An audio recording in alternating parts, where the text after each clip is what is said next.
Bonjour à toutes et tous, bienvenue dans ce webinaire.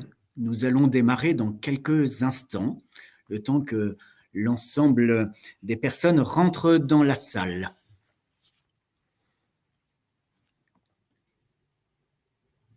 En attendant que tout le monde donc s'installe pour ce webinaire, c'est un webinaire consacré donc à l'épargne collective. On va tout vous dire sur l'attractivité de ces régimes.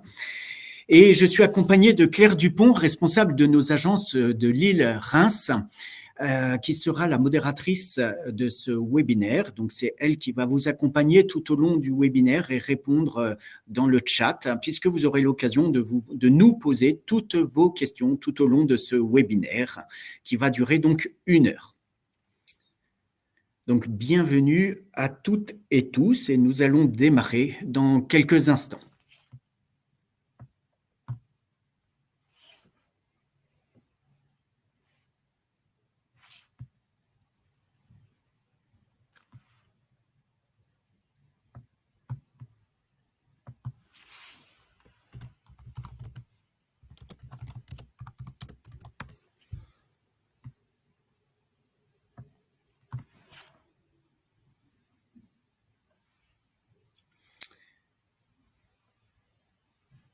Eh bien, bonjour à toutes et tous, bienvenue dans ce webinaire que nous allons démarrer.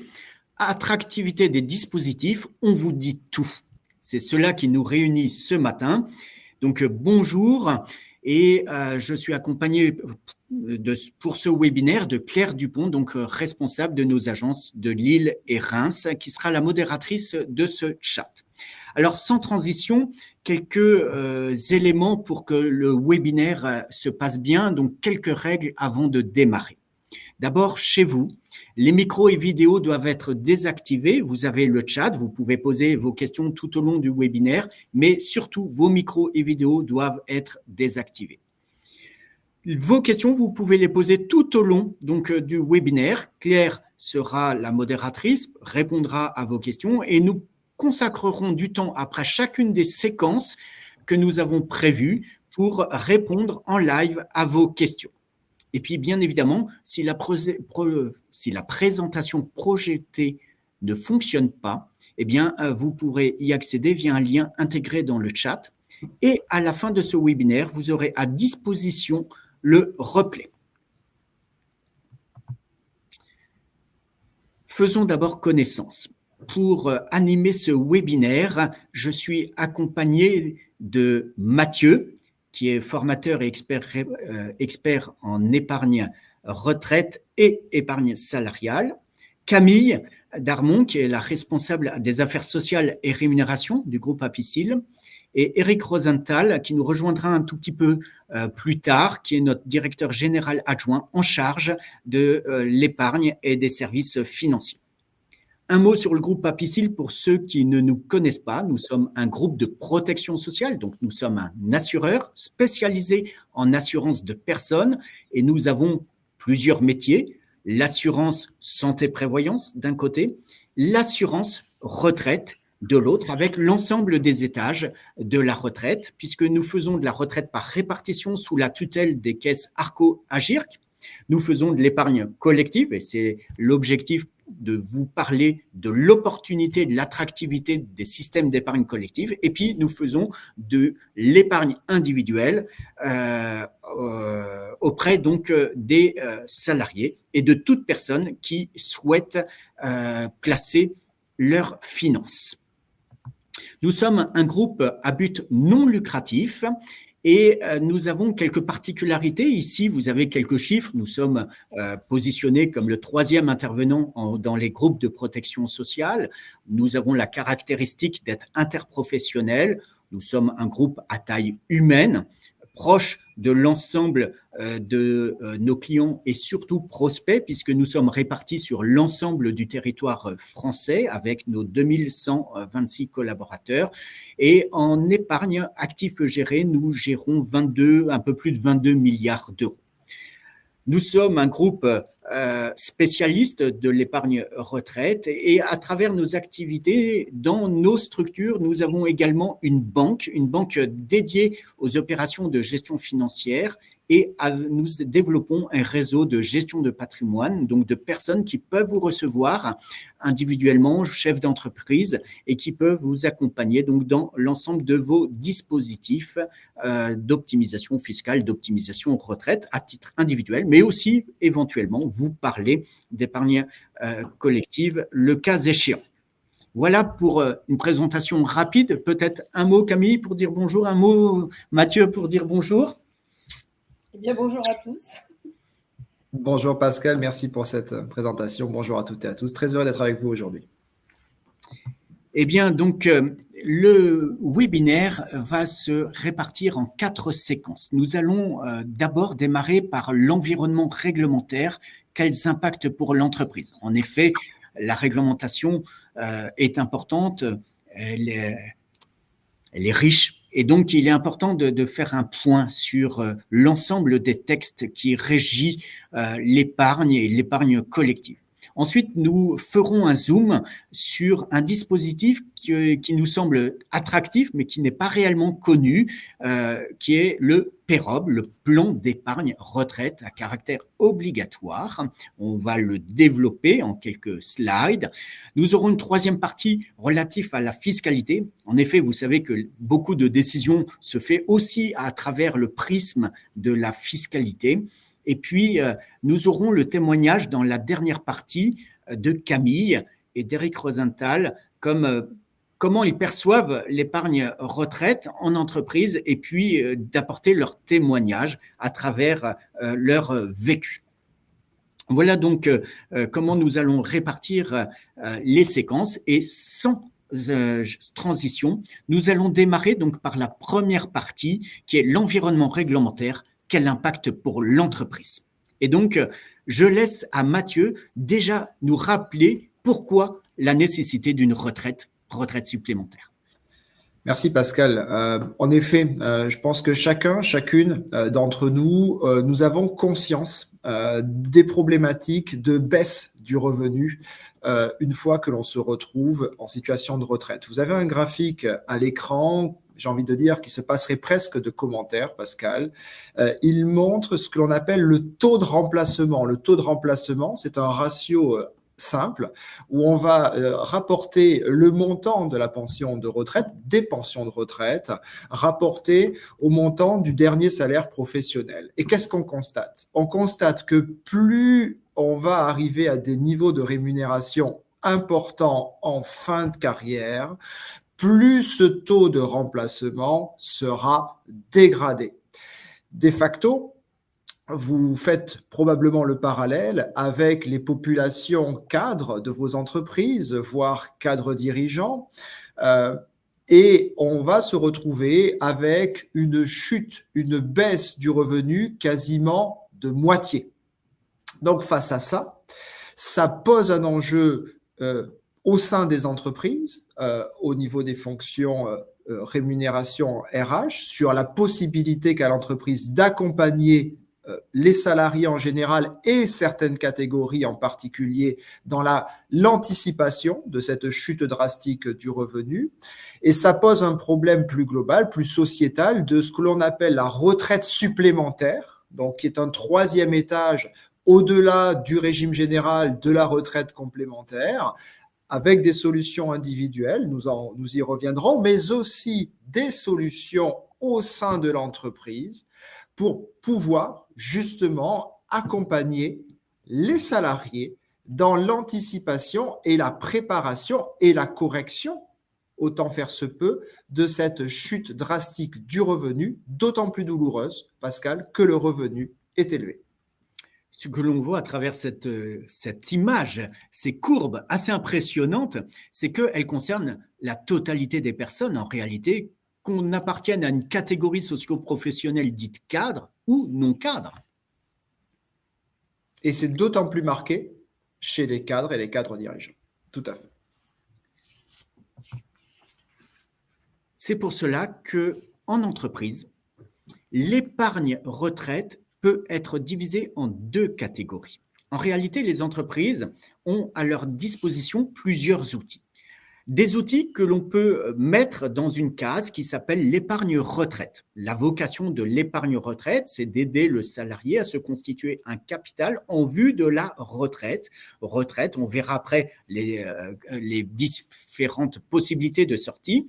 Et aujourd'hui, dans les entreprises, deux grands dispositifs, le PEROB, qui est donc un plan d'épargne retraite à caractère obligatoire, et puis les IFC, les indemnités de fin de carrière, puisqu'en effet, ça c'est de la dette sociale, entre guillemets, qui nécessite une provision, et il y a donc des solutions assurantielles pour faire face à cet engagement de l'entreprise.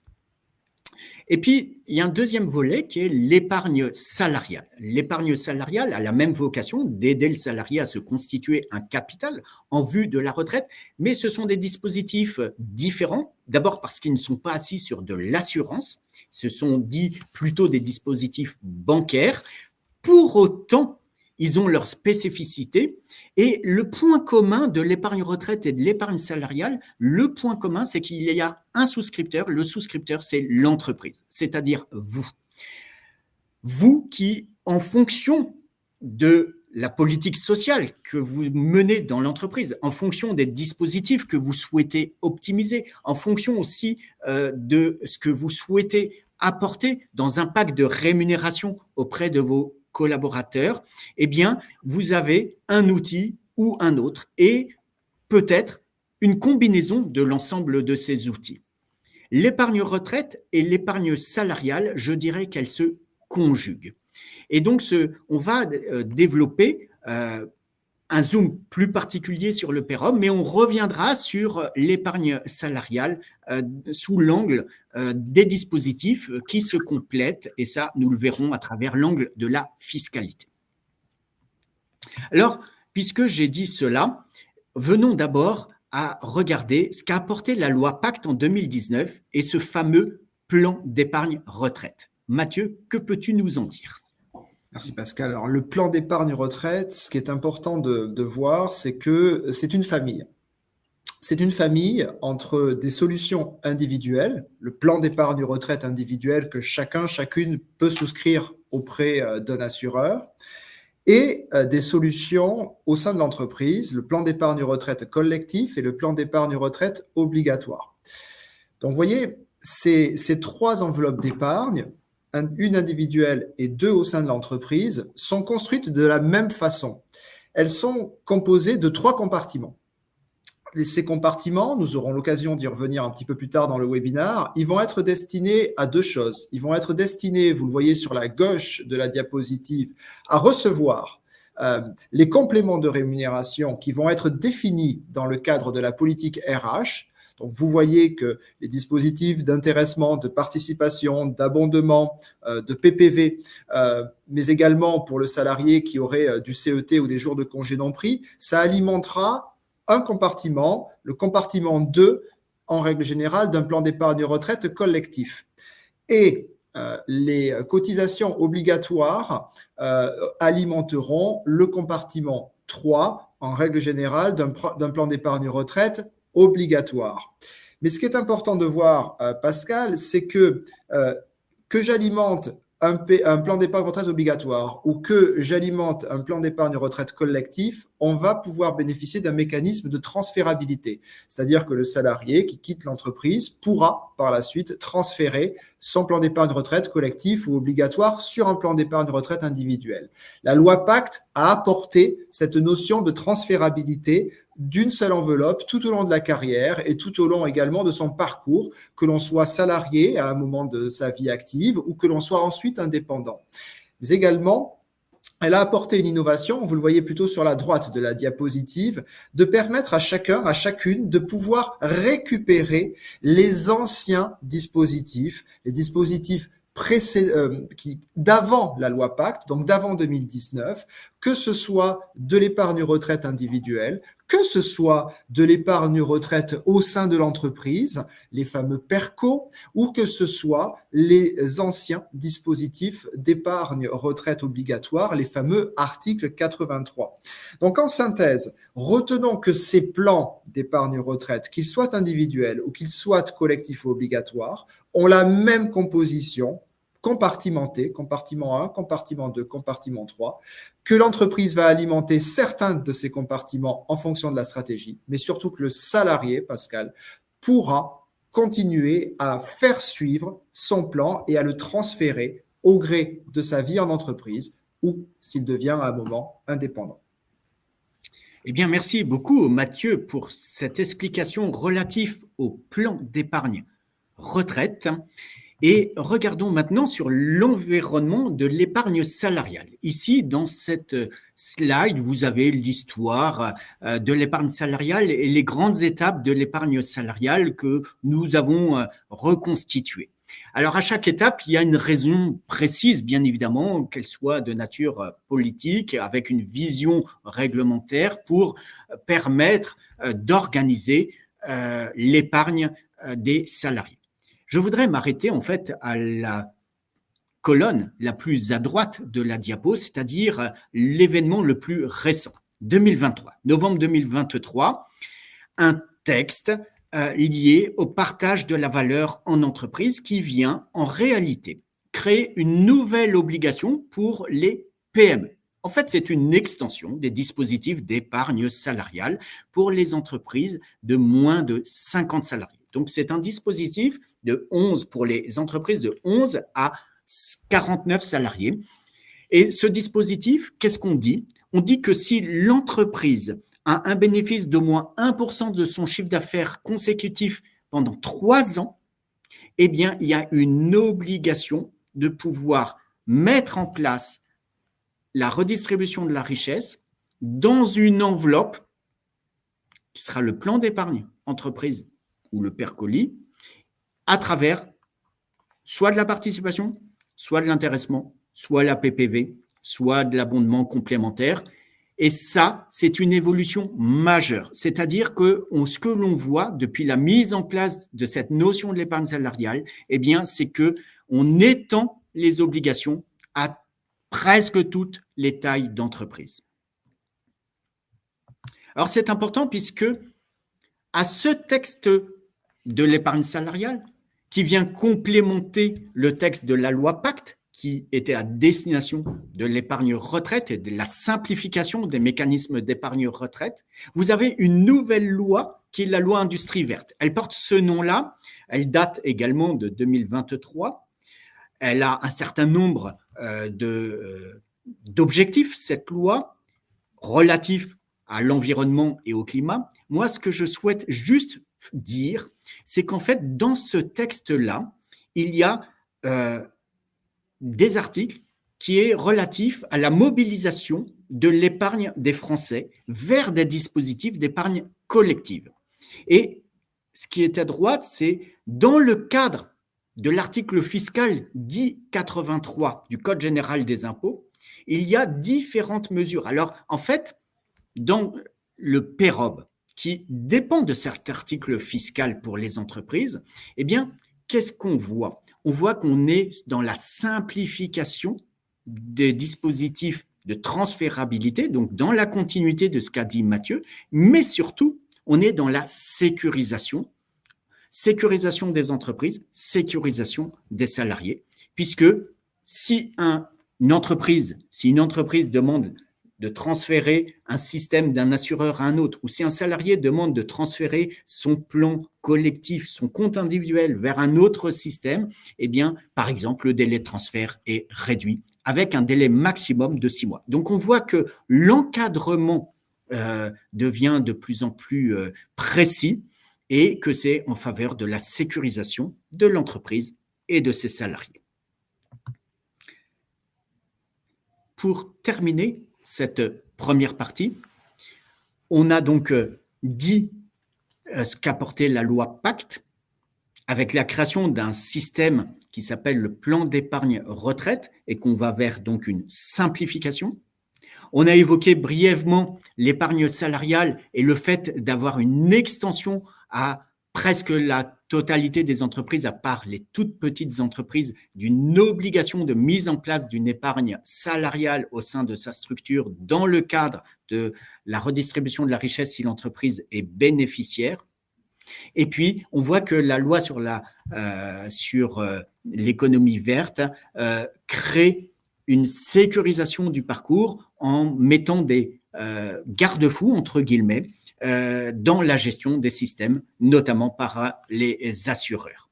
Alors, l'épargne retraite est un outil RH pour les entreprises et à travers cet item-là, eh bien, qu'est-ce que l'on peut dire? On peut dire que le cadre réglementaire tel qu'il est aujourd'hui, depuis 2019 et la succession des textes, on peut dire que ce cadre réglementaire favorise l'épargne collective et que les entreprises donc, ont bien à cette disposition différents outils qui se complètent. On peut dire, Camille le redira probablement tout à l'heure, que les salariés sont de plus en plus attentifs aux dispositifs d'épargne proposés par leurs entreprises, puisqu'ils s'intéressent au pacte de rémunération globale. La loi Pacte a apporté un fait significatif. Ce sont des dispositifs qui sont devenus souples, qui sont simplifiés, et cela, plus on simplifie les choses, plus pour une entreprise, au moment de la souscription, les choses sont claires et transparentes.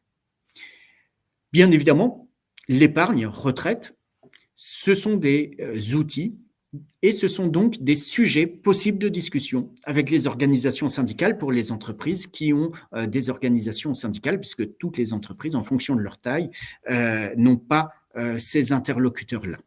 Et puis, je dirais que ces outils permettent de mettre en place le mécanisme de partage de la valeur associé bien évidemment à la performance de l'entreprise. Plus l'entreprise est performante, plus bien évidemment il y aura possibilité de partage de la valeur et donc l'épargne collective et ces outils sont des réponses pour accueillir ce partage de la valeur.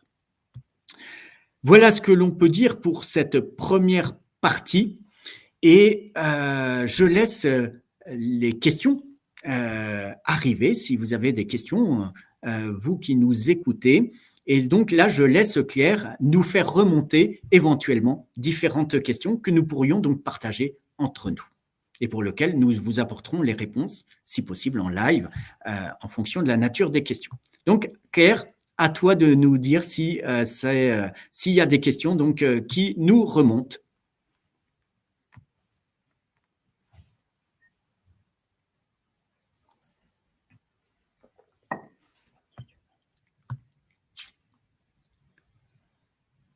Alors, je laisse 30 secondes de respiration, le temps pour vous déjà de pouvoir nous poser vos questions, mais aussi donc de pouvoir faire une coupure entre cette première partie puis une deuxième partie donc, que nous allons démarrer s'il n'y a pas de questions qui nous remontent.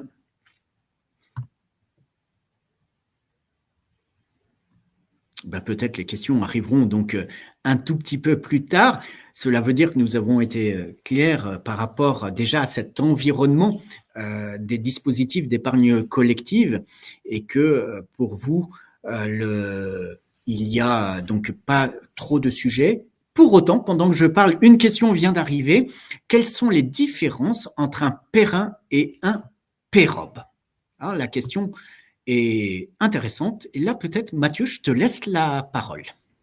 Avec plaisir. Le plan d'épargne retraite individuel, comme son nom l'indique, c'est une solution individuelle. Cela signifie que chacune peut, auprès de sa banque, la plupart des banques aujourd'hui étant des banques assurances, auprès d'un agent général, auprès d'un distributeur conseiller en gestion de patrimoine, peut souscrire cette solution, mais encore une fois, c'est un choix qui est individuel et les versements qui seront réalisés sur cette enveloppe d'épargne sont encore une fois liés à des choix individuels et ouvrent droit à déduction d'impôts, donc viennent réduire l'assiette imposable au barème progressif de l'impôt sur le revenu. Les plans d'épargne retraite collectifs ou obligatoires sont mis en place au sein de l'entreprise, destiné et proposé soit à l'ensemble des salariés. Un plan d'épargne retraite collectif ne peut pas être proposé qu'à une catégorie de salariés. Le plan d'épargne retraite obligatoire, nous allons en reparler dans quelques minutes, Pascal, lui peut être proposé à tout ou partie des salariés. Mais donc, ce sont des solutions qui vont être proposées au sein de l'entreprise, aux salariés et en fonction pourront décider pour le plan d'épargne retraite collective d'y affecter ou pas la participation à l'intéressement, d'effectuer ou pas des versements qui pourront donner lieu à abondement. Et quant au plan d'épargne retraite obligatoire, on va le voir dans quelques minutes, l'entreprise, de façon unilatérale ou dans le cadre d'un accord avec les partenaires sociaux, pourra réaliser des prestations, des cotisations au sein de ce plan. Donc, vous voyez, individuel d'un côté, chacun est libre de souscrire ou pas, et de l'autre côté, des plans qui vont être mis en place, et c'est tout l'objet de notre échange à travers ce webinaire, au sein de l'entreprise, dans le cadre de la politique de rémunération. Ben écoute, merci beaucoup Mathieu pour cette clarté, pour expliquer les différences entre la nature du PER1 et du PEROB, et c'est une très bonne transition pour effectuer donc dans cette seconde partie un zoom plus particulier sur le PEROB, le plan d'épargne retraite obligatoire. Alors pendant qu'on parle, les questions arrivent maintenant. Beaucoup concernent le PEROB, donc nous allons répondre aux différentes questions, soit à travers les quelques slides relatifs au PEROB, soit nous répondrons à ces questions-là juste à la fin de cette seconde séquence, donc liée au PEROB. Alors, le PEROB, on a fait ce choix de dire on va faire un focus particulier sur l'outil à votre disposition qui est le PEROB. Le PEROB a quelques caractéristiques. C'est un contrat d'assurance. C'est un contrat d'assurance qui est souscrit par l'employeur. L'employeur, lui, il est engagé uniquement sur la hauteur de son financement. C'est un pourcentage en général de sa masse salariale de nature catégorielle ou ensemble du personnel. Ça, Mathieu va revenir sur cette question-là. Mais c'est quelque chose où l'employeur, il connaît d'avance le montant de son engagement. Et ce montant de cet engagement ne fluctue pas forcément. Ce n'est pas comme des contrats, par exemple, santé, qui sont indexés en fonction d'une consommation et où la participation de l'employeur, lui, va augmenter parce que, il a été défini que la participation minimale dans l'employeur est de 50%. Alors, si la cotisation augmente et que le 50%, il doit suivre l'évolution de la cotisation. En épargne retraite, il y a beaucoup plus de stabilité. Vous définissez en fait une participation et cette participation ne fluctue pas sauf si vous modifiez bien évidemment votre contribution au financement. Ce que je souhaite dire, c'est que le compte qui est ouvert au nom du salarié est définitivement acquis au salarié. Qu'il quitte l'entreprise ou pas, qu'il cotise 1 an ou pas, plus, jusqu'à la fin de sa vie active, ses droits sont définitivement acquis. Et que la sortie de ces dispositifs peut être en capital rente en fonction de la nature du versement. On reviendra sur cet aspect-là plus précisément. Alors, c'est une bonne transition pour revenir sur justement les avantages de ce dispositif assurantiel et cette notion ensemble du personnel catégorie. Et là, Mathieu, je te laisse la main. Oui, merci Pascal. La particularité du plan d'épargne retraite obligatoire, contrairement à d'autres dispositifs comme le plan d'épargne entreprise ou le plan d'épargne retraite collectif, c'est qu'il y a cette possibilité de cibler une catégorie ou une population, ou on appelle ça aussi un collège, des salariés. Donc ça, c'est chaque stratégie RH co-construite ou pas avec les partenaires sociaux qui va se placer d'un côté ou de l'autre. Alors vous allez me dire comment on peut cibler, viser telle ou telle catégorie. On vous a mis quelques exemples dans l'encadré en rouge. Ça peut être de façon assez simple l'appartenance ou pas à une catégorie cadre, non cadre. Ça peut être lié à des tranches de rémunération. Ça peut être également lié à des catégories, des classifications professionnelles telles qu'elles sont définies par la convention collective ou des sous-catégories de cette même convention collective. Donc l'idée, c'est d'être vraiment, de rentrer dans un certain niveau de granularité et de se dire à qui je propose ce plan d'épargne retraite obligatoire où, dans certains cas, il n'y a que l'entreprise qui va l'alimenter.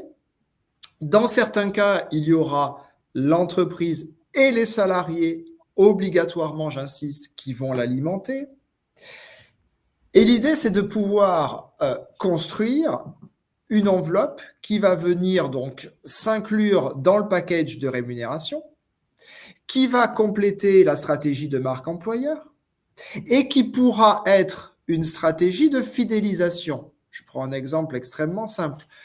Peut-être que si on réserve ce plan à une catégorie de salariés stratégiques pour l'entreprise, peut-être que avant de quitter cette même entreprise, on aura un lien, on va dire peut-être un motif de réflexion avant de quitter l'entreprise. Si je quitte l'entreprise, j'abandonne potentiellement un avantage social au sein de ma rémunération qui pouvait créer du lien et me fidéliser. Voilà, Pascal, comment on peut voir et identifier ce plan d'épargne retraite obligatoire. Je fais écho à ce qui a été dit précédemment et qui est important d'avoir en tête, c'est que cette alimentation du plan, qui est donc obligatoire, dit un peu brusquement, on ne va pas demander l'avis aux salariés d'y adhérer ou pas, c'est obligatoire. Ce qui est important à avoir en tête,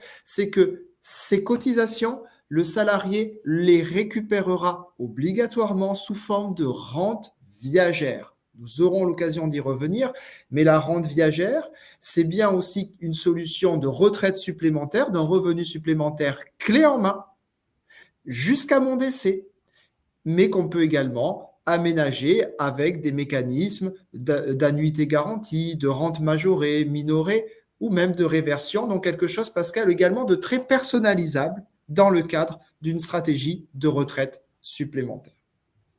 Merci Mathieu pour toutes ces précisions et c'est très important de dire que lorsque le salarié bénéficie d'une rente qui est une rente de substitution, c'est en fait un revenu de substitution, une rente. Et quand on parle de retraite, le R égale R jusqu'à la fin de la vie. Donc bénéficier d'un revenu de substitution, avoir un revenu régulier, la rente répond à cette problématique-là et est une bonne solution, notamment lorsque il y a une espérance de vie qui s'allonge quand même, lorsque il y a encore peut-être des charges financières régulières ou imprévues.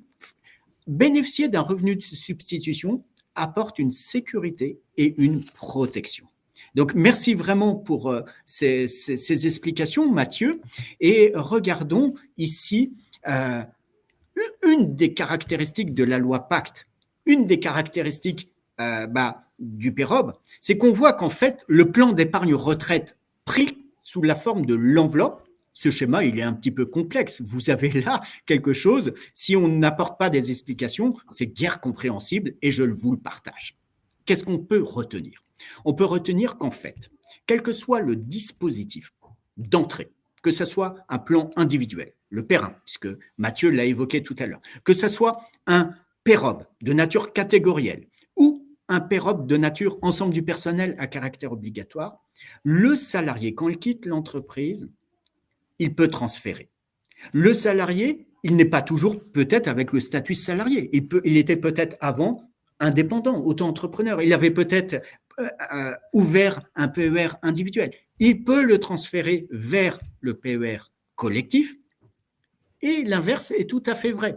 Comme Mathieu l'a dit, un PERCO qui était souscrit par un employeur dans une précédente vie, le salarié il arrive dans une nouvelle entreprise, la nouvelle entreprise ne propose pas forcément le PERCO, puisque ce sont des dispositifs anciens, eh bien il a la possibilité de venir le loger dans un plan d'épargne retraite à caractère obligatoire. Donc, tout est transférable et donc le PEROB a cette caractéristique, il s'inscrit dans cette logique de transférabilité.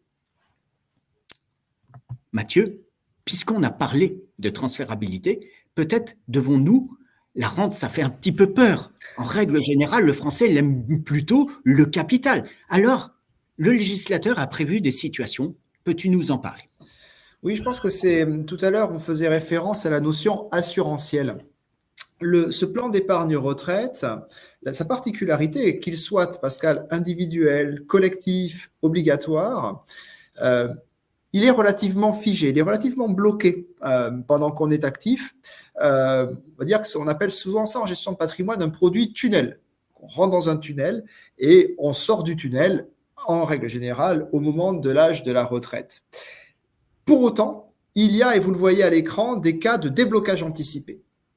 J'aime employer le terme de prévoyance. Si vous le voyez, je me retrouve dans une situation de veuvage, je perds mon conjoint ou je perds mon partenaire de Pacs. Si je me retrouve au chômage en fin de droit, si je me retrouve en situation d'invalidité ou que mon conjoint ou mon partenaire de Pacs se retrouve en invalidité, en situation de surendettement ou en situation de liquidation judiciaire, je suis face à un accident, je suis face à un aléa et je peux récupérer cet argent qui était bloqué, soit au sein de mon plan d'épargne retraite, qu'il soit individuel, obligatoire ou collectif. Et je le récupère avec un frottement fiscal qui est minime. Il y a uniquement des prélèvements sociaux de 17,2% sur les gains qui auront été réalisés sur la partie financière de mon placement. Je rajouterai également, Pascal, que sur les solutions individuelles et collectives, il y a le cas de déblocage pour l'achat de la résidence principale, mais ce cas-là n'est pas possible quand il y a alimentation d'un plan d'épargne retraite obligatoire par l'entreprise via ce que j'expliquais il y a quelques minutes, les fameuses cotisations obligatoires. Donc, cette épargne retraite, pour faire écho à ce que l'on disait, d'une part, elle vient sécuriser mes revenus sous une forme viagère dans le cadre de ma retraite. Perdons pas de vue qu'en moyenne, l'espérance de vie à la retraite aujourd'hui, c'est 25 ans. Et pendant ma vie active, elle vient compléter les dispositifs de prévoyance obligatoires ou mis en place au sein de l'entreprise. Donc, on voit cette dimension prévoyance, cette dimension viagère qui vient là aussi protéger, Pascal, le salarié et qui vient en complément d'autres solutions mises en place au sein de l'entreprise. Merci Mathieu. Et je poursuivrai avec cette diapo en précisant que parce que c'est un contrat d'assurance, le salarié non seulement il est protégé, mais il est en protégé dans deux situations. La situation de je suis en vie au moment où je souhaite partir à la retraite, ou malheureusement la situation où je suis décédé au moment où je devrais partir à la retraite. Et donc, mon argent, que devient-il si malheureusement je ne vis plus? Alors, le dispositif d'épargne, parce que c'est de l'assurance, eh ben, il permet de répondre en fait aux deux situations. En cas de vie, je récupère rente, parce que le système est financé par de la cotisation obligatoire employeur, ou capital, parce que j'aurais fait du versement libre ou parce que j'aurais bénéficié de dispositifs comme loger, par exemple, une prime de répartition de la richesse, la PPV, par exemple. Mais en cas de décès, l'argent n'est pas perdu puisque ça permet de transmettre à mes héritiers, moyennant une désignation de bénéficiaire le cas échéant, de transmettre à mes héritiers le capital, et ce capital, il est exonéré des droits de succession, puisqu'en réalité, le PEROB, quelque part, c'est une extension de ce que vous connaissez peut-être tous, l'assurance vie. Le PEROB s'inscrit dans la grande famille de l'assurance vie. Et donc, le capital, non seulement il est exonéré de droits de succession, mais contrairement à l'assurance vie, il n'y a pas les abattements fiscaux par enfant ou par bénéficiaire. Donc, les sommes acquises sont définitivement, transmises, et cela sans fiscalité. Alors ça, c'est le premier aspect de PEROB sur le plan, on va dire, assurantiel. Le deuxième aspect pour le salarié, c'est la gestion financière. Une gestion souple et qui est adaptable. Et en effet, Mathieu l'a dit, adaptable. Donc, je vais lui laisser la possibilité de nous dire, mais puisque vous l'avez ici dans la slide, c'est quoi des unités de compte? C'est quoi de la gestion horizon retraite? Les avantages de ces dispositifs. En effet, la retraite, dans l'univers de l'épargne, c'est le temps long. Et pour pouvoir valoriser un capital, le temps long, c'est l'idéal. Pourquoi? C'est que ça va permettre d'aller sur des classes d'actifs, actions, obligations, immobilier financier, fonds en euros, de combiner cela au travers d'une allocation qui tient compte de l'horizon d'investissement. Quand on a 30, 40 ans, on a du temps long devant nous pour pouvoir valoriser ce capital. Alors, on aura, Pascal, des personnes qui seront autonomes et appétentes à gérer leur épargne au sein d'un plan d'épargne retraite. On aura aussi une catégorie de personnes qui n'a soit pas le temps, soit pas le goût, l'envie, les compétences. Et la loi Pacte, que j'évoquais tout à l'heure, a plutôt bien fait les choses, puisque les compagnies doivent proposer aux salariés une gestion par horizon. Gestion par horizon, c'est extrêmement simple. Il y a une allocation clé en main entre les différentes classes d'actifs qu'on retrouve de façon assez classique au sein de l'assurance vie, actions, obligations, fonds en euros, immobilier. Et cette allocation va automatiquement se sécuriser au fur et à mesure que l'on va s'approcher de l'âge de la retraite. Donc, pour être simple, quand j'ai 35, 40 ans, j'ai une allocation qui automatiquement m'expose au marché financier pour aller chercher de la performance. Et quand je vais avancer dans ma carrière et me rapprocher de l'âge de la retraite, naturellement, la part de fonds en euros, qui est la poche sécurisée et garantie du contrat, va augmenter et sécuriser, cristalliser les gains et petit à petit désensibiliser automatiquement l'enveloppe en termes de risque pour arriver à l'âge de la retraite avec une enveloppe qui n'est plus risquée. Donc Pascal, vraiment, en matière de gestion financière aujourd'hui, on a quelque chose qui, soit en gestion libre, soit en gestion pilotée, permet là aussi de répondre et d'optimiser le capital qui sera investi, soit librement, soit automatiquement par le salarié. Eh bien Mathieu, merci pour toutes ces précisions. Et pour clôturer cette deuxième séquence, que pouvons-nous retenir donc du PEROB? C'est un dispositif attractif. Le PEROB s'adresse à toutes les entreprises, quels que soient leurs effectifs. C'est un outil qui accompagne le salarié tout au long de sa vie active, car toute somme acquise dans un PEROB est définitivement acquise au salarié. Mathieu parlait de temps long, mais un salarié peut bénéficier d'un PEROB même s'il lui reste qu'un an avant de liquider sa pension à la retraite. Le PEROB n'est pas associé au PE. Les deux dispositifs peuvent se conjuguer dans l'entreprise, mais le PEROB est un dispositif à part entière. Et puis, bien évidemment, Mathieu l'a dit, ce sont donc des déblocages possibles, anticipés pour les salariés, moyennant donc des conditions qui ont été vues précisément.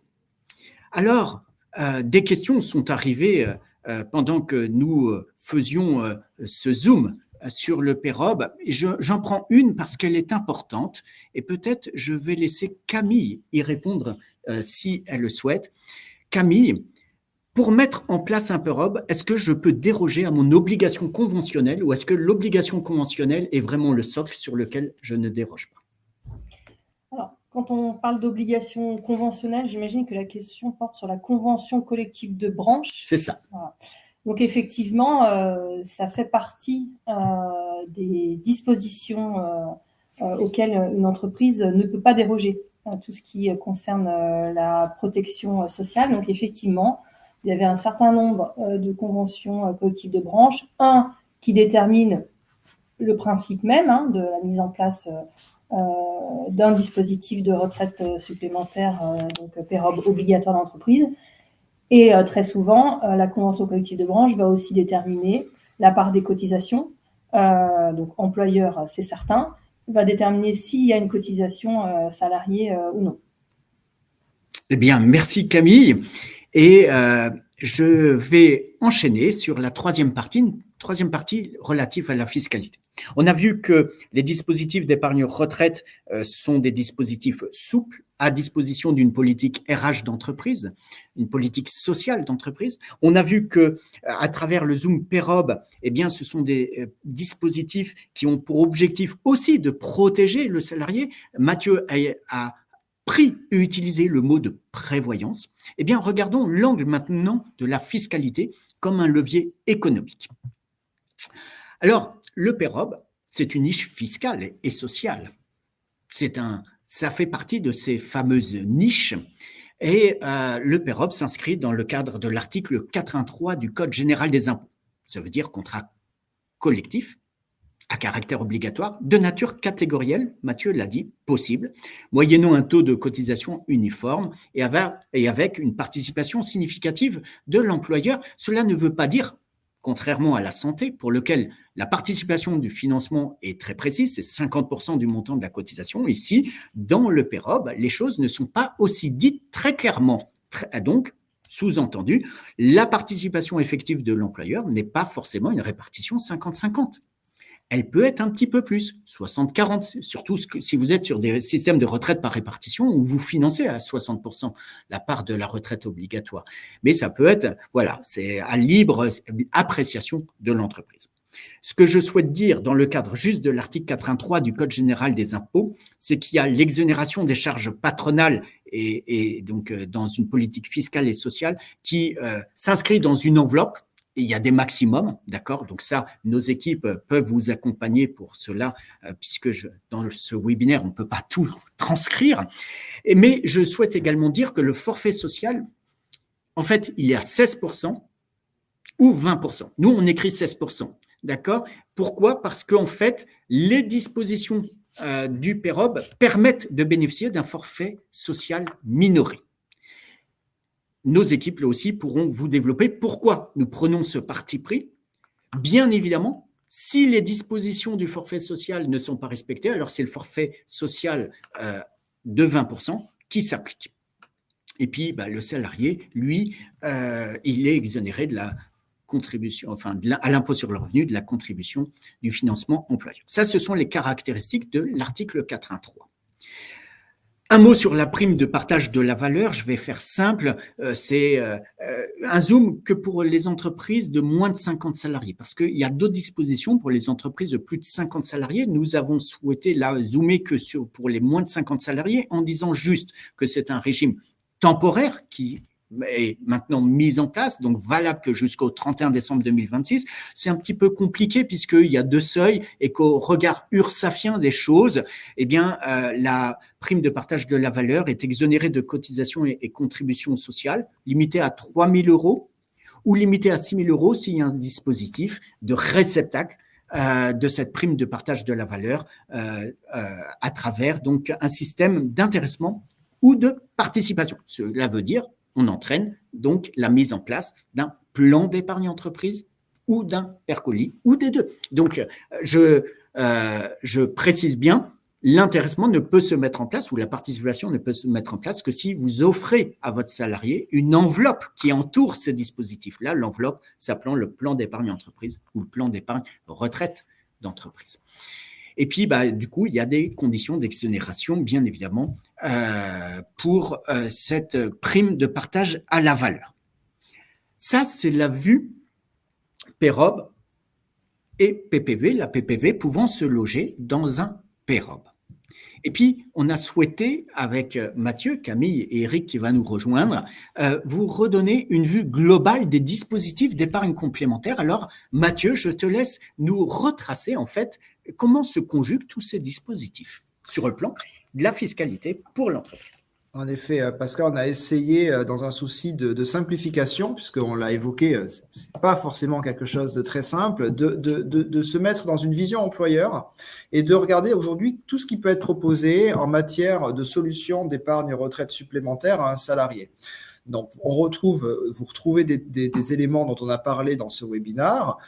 Aujourd'hui, le salarié, vous allez pouvoir lui proposer d'affecter son intéressement, sa participation, la PPV et également des abondements sur des versements complémentaires et des intéressements participation au sein d'un PE. Le PE, dispositif très ancien qui n'a pas été impacté par la loi Pacte et qui conserve sa caractéristique principale qui est un blocage de l'argent de l'épargne pendant 5 ans glissants, avec la possibilité, avec de nombreux cas de déblocage anticipé, dont l'achat de la résidence principale, mais on pourrait également la naissance d'un troisième enfant, on pourrait rajouter le départ de l'entreprise, on pourrait rajouter également le mariage PACS.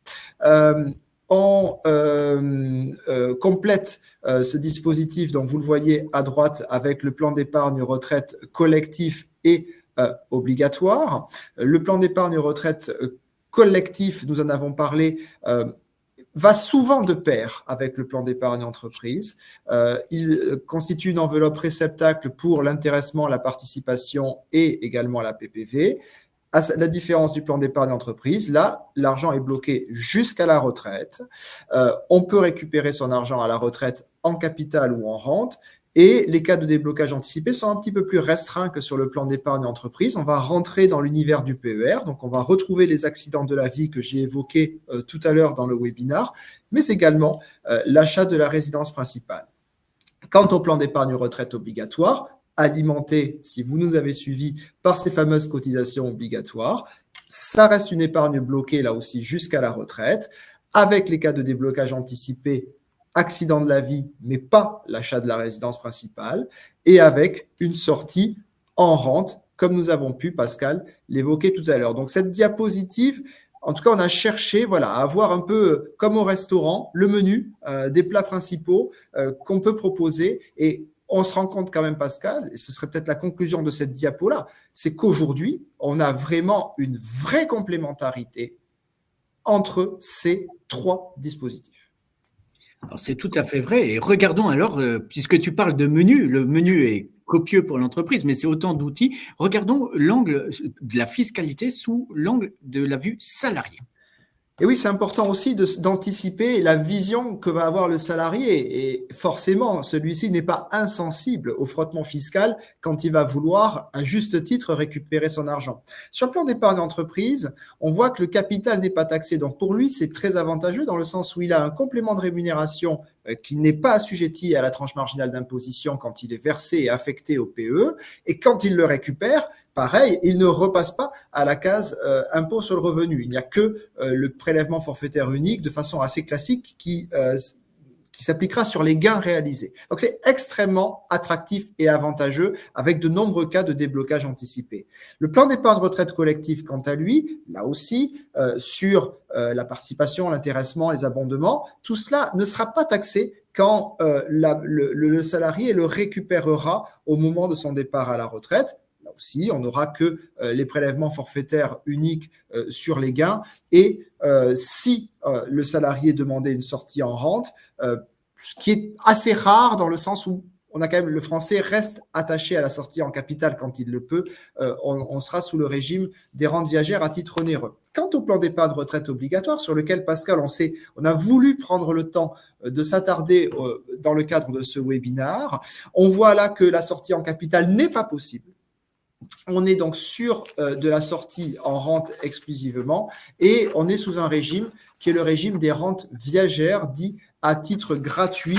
Alors, c'est assez technique, mais si on devait l'expliquer simplement, le rente viagère à titre gratuit, c'est que la rente va être intégrée aux côtés des pensions de retraite au barème et assujetti au barème de l'impôt sur le revenu après une déduction d'impôt de 10%, et on va bénéficier d'un abattement sur la partie prélèvements sociaux en fonction un abattement il n'y a qu'une fraction de la rente qui sera taxée aux prélèvements sociaux et dont cet abattement dépend de l'âge auquel on a demandé à percevoir sa rente. Donc si on simplifie, on a quand même un niveau de pression fiscale qui est assez proche de celui des pensions de retraite. Et d'ailleurs, nous l'avons dit, la rente doit être perçue comme un revenu complémentaire. Donc, on le voit, pour le salarié, on a quand même un frottement fiscal qui reste très, très raisonnable dans le cadre de ces différents dispositifs. Et pour deux d'entre eux, PE, PERCOL, la possibilité de récupérer son capital dans des conditions fiscales extrêmement favorables, Pascal.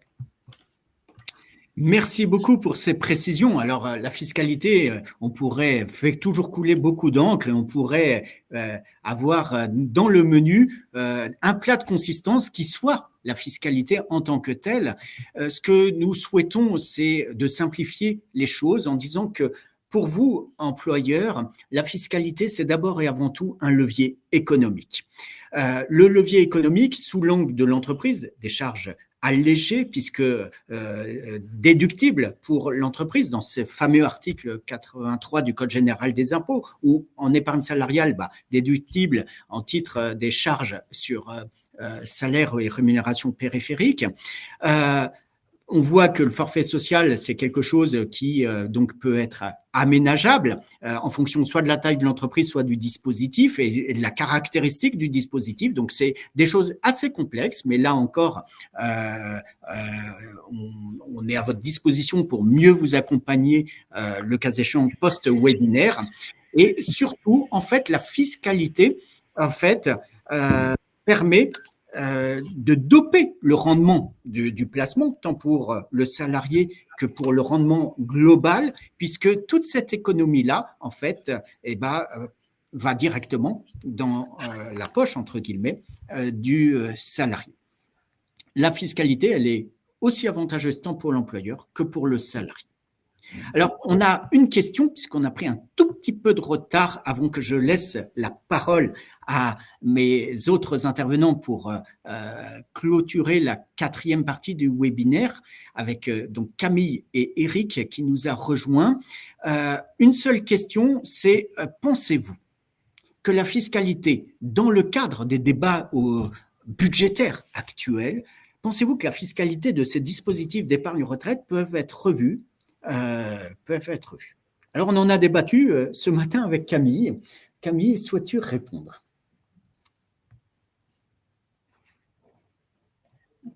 Je n'ai quand même pas de boule de cristal. Néanmoins, pour suivre de près ce qui est actuellement en train d'être discuté, pour ma part, je n'ai pas vu d'annonce sur le sujet. Après, il faut rester prudent parce que pour l'instant, on n'a pas quand même tous les détails. Ce qui pourrait venir impacter, me semble-t-il, les employeurs, ça serait une révision du forfait social sur les cotisations employeurs versées pour ce qui est du PEROB ou sur l'abondement pour ce qui est du PERCO. Donc, à suivre attentivement, me semble-t-il. Merci Camille, c'est tout à fait exact, mais à suivre attentivement et nous aurons probablement l'occasion d'organiser un webinaire relatif aux impacts pour l'entreprise de la prochaine loi de finances et surtout de prochaine loi de finances, de financement de la sécurité sociale. Pour aborder la 4e partie, l'épargne retraite comme outil de fidélisation, on souhaitait vous donner une vision de perception et de témoignage. Alors, la perception, vous l'avez ici dans la slide, les Français se préoccupent de leur retraite. Les Français sont attentifs aux dispositifs que propose l'entreprise. En tout cas, ça, ce sont des enquêtes.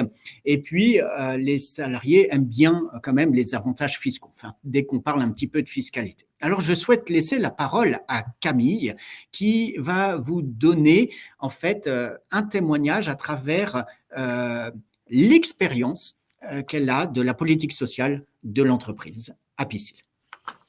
Effectivement, je vais vous évoquer ce qui existe au sein du groupe Apicil, sachant qu'au sein du groupe, nous avons plusieurs sociétés, plusieurs filiales, mais dans une majorité de nos entreprises, nous avons mis en place un PEROB. Alors parfois, comme on le soulignait tout à l'heure, c'est la convention collective de branche qui prévoit elle-même la mise en place de ce dispositif PEROB dans les sociétés de ce secteur d'activité. Mais nous avons également mis en place dans certaines sociétés un PERCO. Et donc, comme ça a été évoqué précédemment, une des différences entre ces deux dispositifs, c'est que le PERCO, il reste facultatif pour les salariés, venir donc l'alimenter, alors que sur le PEROB, c'est un dispositif d'entreprise qui va s'imposer à l'ensemble des salariés. Donc pour nous, au sein du groupe Apicil, la retraite supplémentaire, c'est un élément de rémunération globale que l'on fait valoir en faveur de notre marque employeur. Alors au moment du recrutement, pour renforcer notre attractivité, mais aussi au cours de la vie du contrat de nos salariés, on élabore tous les 2 ans généralement, un bulletin de rémunération globale, et bien évidemment, on y intègre les avantages qu'ils tirent de cette retraite supplémentaire. Et ça, c'est en lien avec la fidélisation de nos collaborateurs. En intégrant, selon moi, dans une politique de rémunération de la retraite supplémentaire, ça tend à démontrer l'attention que nous portons à anticiper et à participer à l'effort d'épargne pour nos salariés pour qu'ils se constituent une retraite supplémentaire et pour qu'au moment de la liquidation de la retraite, comme l'a évoqué Mathieu en début de webinaire, le taux de remplacement soit le plus élevé possible. Alors voilà, c'est un élément de notre politique de rémunération, comme on va retrouver par exemple la garantie santé, prévoyance ou un dispositif de participation et d'intéressement. Comme ça a été également dit, pour moi, c'est un dispositif d'autant plus intéressant depuis la loi Pacte, puisque les salariés bénéficient de la portabilité de leurs droits sur un autre PER. Donc, s'ils quittent l'entreprise avant la liquidation de la retraite, ils vont pouvoir transférer leurs droits et donc ils vont pouvoir bénéficier tout au long de leur vie d'un seul régime de retraite supplémentaire. Et puis, effectivement, autre élément qui a également été évoqué, c'est également un élément positif de dialogue social dans l'entreprise. Mettre en place une retraite supplémentaire ou en négocier ses modalités, c'est un sujet qui reste fédérateur. Alors, soit effectivement avec ses délégués syndicaux parce qu'on est d'une certaine taille, mais aussi on peut faire du dialogue social avec notre CSE et aussi avec les salariés quand on n'a pas pour autant de CSE, quand on n'a pas un effectif de 50 salariés. Donc, c'est un avantage aussi dans notre politique de rémunération parce qu'on bénéficie d'un régime social favorable, comme ça a été dit. Donc, sur la cotisation employeur, elle n'est pas soumise à charge patronale. Elle est en revanche soumise à forfait social, parce que là, vous pouvez regarder beaucoup de dispositifs, mais rien n'échappe au forfait social, puisque ça a été défini à contrario. Ce qui n'est pas soumis à charge sociale est soumis à forfait social. Mais néanmoins, c'est quand même une économie par rapport à du salaire d'une baisse de plus de la moitié de la cotisation, puisqu'on va y revenir où on est venu. Le forfait social, il est de 16%, là où vos cotisations patronales sont supérieures. Elles sont bien supérieures, plus du tout. Et dernier point, on ne l'a pas vraiment évoqué, donc ça je tenais à le dire également, le salarié, il peut basculer sur son PER des jours de son compte épargne-temps ou, quand il n'y a pas de compte épargne-temps, 2 jours de repos non pris dans la limite de 10 jours. Et ces sommes transférées ne sont pas soumises à l'IR pour le salarié. C'est donc là une possibilité pour le salarié de venir renforcer son épargne retraite sans baisse de son net à payer et avec une fiscalité avantageuse. Merci Camille pour ce témoignage. Si Eric nous entend, Eric, un petit mot de vision de l'épargne au regard du groupe Apicil et de ce que nous portons. D'abord, merci pour ce bon moment. Effectivement, je voulais venir le partager avec vous. D'abord, pour vous dire que pour le groupe Apicil, ce sujet est un sujet évidemment important, mais il repose sur des éléments que vous avez rappelés. La démographie s'impose à nous. Et la démographie, elle a 2 impacts. Effectivement, le nombre d'actifs pour le nombre d'inactifs, et surtout, se rajoute à cela la durée de vie, qui sont des éléments qu'il faut prendre en compte très tôt. Pour nous, Apicil, c'est un sujet important.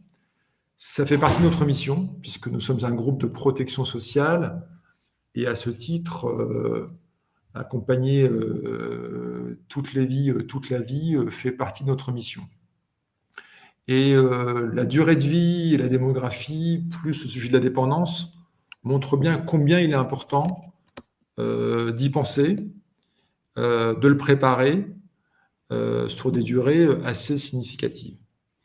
Donc, on a vu au travers des différents, je dirais depuis 20 ans, le nombre de lois finances concernant la retraite, sa réforme et la difficulté qu'il y a d'y arriver, montre bien aujourd'hui la nécessité pour tous les acteurs sociétaux, dont nous faisons partie, mais dont l'entreprise avec un grand E fait partie, d'y prendre de sa part. Là-dessus, les gouvernements successifs, et là encore, à l'heure où nous parlons, on voit que le sujet de la retraite rejaillit, alors qu'une réforme a eu lieu il y a très peu de temps, montre bien qu'il y a une nécessité de préparer les choses en complément d'un système social très fort, mais qui sollicite beaucoup. Et encore une fois, la démographie, le nombre d'actifs par rapport aux inactifs dans la projection montre bien la nécessité impérieuse de prendre en considération ce sujet à titre complémentaire et individuel. Alors, les différentes lois sont arrivées. La loi Pacte,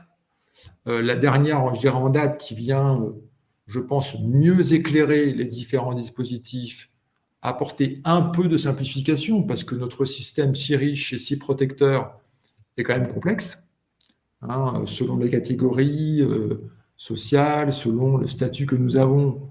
Voilà, chacun a son régime de retraite, donc s'y retrouver peut être un peu complexe. Et c'est là-dessus que nous, à Piscil, on veut accompagner les entreprises, parce que la dimension conseil est très importante. Donc, on a un dispositif très important de réseaux commerciaux experts, avec de la compétence.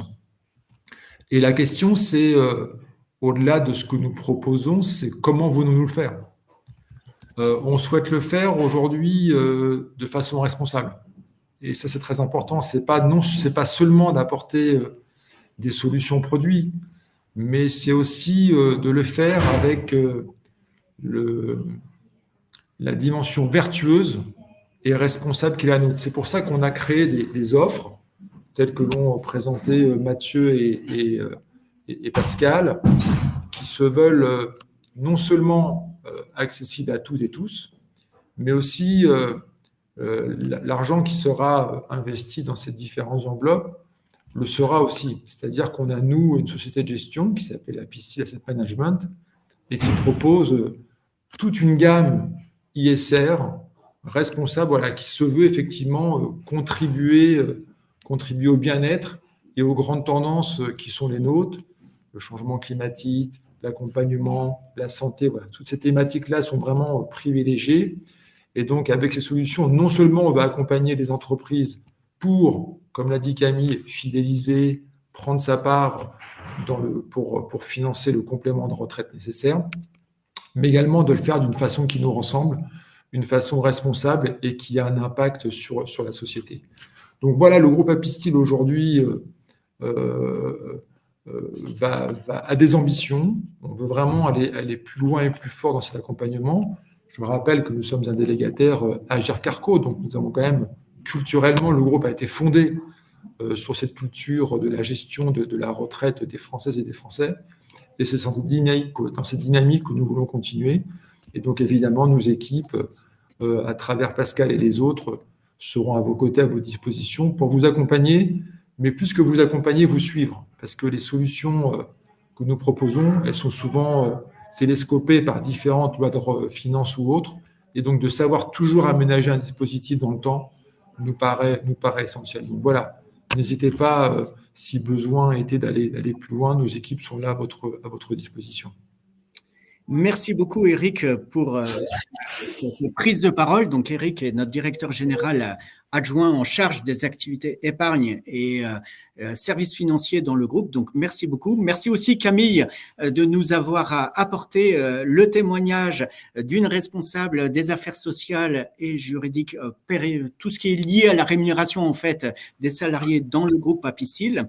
Merci aussi à toi, Mathieu, d'avoir co-animé ce webinaire. Vous avez ici en synthèse l'attractivité des dispositifs d'épargne retraite comme un avantage quand même significatif pour les entreprises, avantages donc économiques, avantages fiscaux, avantages dans la politique sociale, dialogue avec les salariés, des sujets qui font consensus en règle générale dans les entreprises. Une épargne, comme l'a dit Eric, alignée sur les valeurs du groupe que nous représentons. Alors, avant de clôturer ce webinaire, et je vous remercie d'avoir accepté et de rester dans la salle au-delà du temps imparti, si vous en souhaitez en savoir plus sur la thématique abordée, vous pouvez, j'allais dire, cliquer ou photographier ce QR code. Nos experts vous contactera pour vous accompagner et répondre à toutes vos interrogations. Nous arrivons à la fin de ce webinaire.